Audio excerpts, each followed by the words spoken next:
السلام عليكم ورحمة الله وبركاته. ازيك يا شباب، عاملين ايه؟ يا رب تكونوا بخير. النهارده هكلمكم عن الفيروز المصري مرة أخرى، حلقة توعوية، وهخليك بكل بساطة تعرف ايه الفرق ما بين الفيروز المصري الحر الطبيعي 100% والفيروز المصري المعالج المصلب متدني القيمة المنتشر بالأسواق.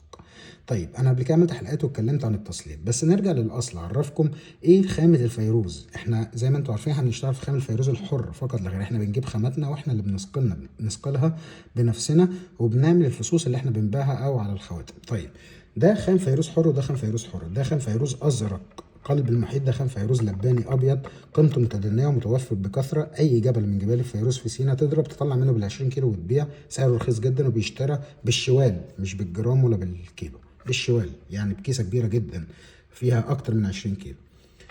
شوف الخام ده بيبقى عامل ازاي، اتفرج. ده هيطلع فيروزه زرقاء قلب المحيط وشفافه كمان، ما شاء الله لا قوه الا بالله. وده كذلك، وكل الفصوص دي، كل الاحجار دي. طيب ده فيروز حر طبيعي لكنه ابيض لباني. شوف كل الفصوص اللي هيطلعها فصوص اجود شيء فيها، اجود شيء فيها هيكون بدرجه اللون دي، وافتح من كده كمان. دي كمان جايه من درجات اغمق، هتكون افتح من كده كمان. طب بيعملوا ايه عشان يستفادوا بالخام ده؟ بينزلوه ماده تصليب زي ما قلت لكم، وبقى في كمان نوع جديد من العلاج ان هو بينزل في ماده شبه ماده التصليب لمده يومين، مش مده بقى شهر وثلاث اسابيع وشهر ونص، لا هم مده يومين، ويحطوا بعض من زيوت البرافين وميه الورد والحاجات المحفزه للون الفيروز عشان خاطر يخلوا لونه من الازرق يبقى لونه ازرق غامق زي ده كده. ده مصلب، لكن ده كان نازل ماده. وشوف ده بعد ما اتفضح الفيروزة، شوف بعد ما اتفضحت الفيروزة بقى لونها رجع تاني للون الأصلي بتاعها اللي كان عليه في البداية. كانت كده، كانت كلها بدرجة اللون الأزرق دي.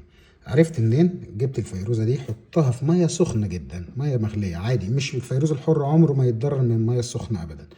وطلعها لقيت الميه بقى فيها ماده زيتيه تقيله جدا، وعلى سطح الفيروزه ماده زيتيه ثقيله جدا. اعرف ان الفيروزه دي معالجه ولونها الاساسي هيكون ابيض، وان انت لو سبتها شويه كمان في الميه المغليه دي كلها هتتحول للون الابيض ده. وده طبعا نوع من انواع الغش التجاري، لان انا ببيع لك فيروزه بيضه بسعر الفيروزه الاصليه الزرقاء اللي زي دي كده، اللي زي ده. ببيع لك الخام ده اللي ثمنه رخيص جدا بسعر الخام ده، او بسعر الخام ده، او ارخص شويه واقول لك انا سعري حنين، لكن في الحقيقة أنا غشك. ده غش تجاري أهو، كله بيزنخ بالطريقة دي وبيض معاك. هما في الأصل الدرجات دي،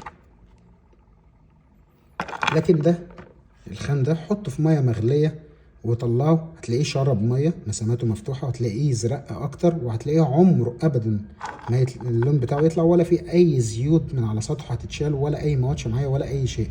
تفضل الفيروزة على حالها، بالعكس هتزداد زرقة كمان بعد ما تنزلها في مية عشان هتشرب مية. لذلك الحاجات دي سعرها باهظ الثمن وغاليه جدا، والحاجات دي سعرها لا يذكر وغش تجاري. وبمنتهى البساطه على فكره ممكن اعمل كده، لان انا عندي كثيرا من هذا الخام، ممكن انزله في مواد واحفز لونه وابيعه لك لانه ازرق قلب المحيط وانا الكسبان. لكن انا ما اعملش كده، وشغال في الفيروز المصري الحر طبيعي المليون المية، شغال في الذهب المصري عشان اطلع جودات زي دي بالصلاه على النبي طبيعيه 100%.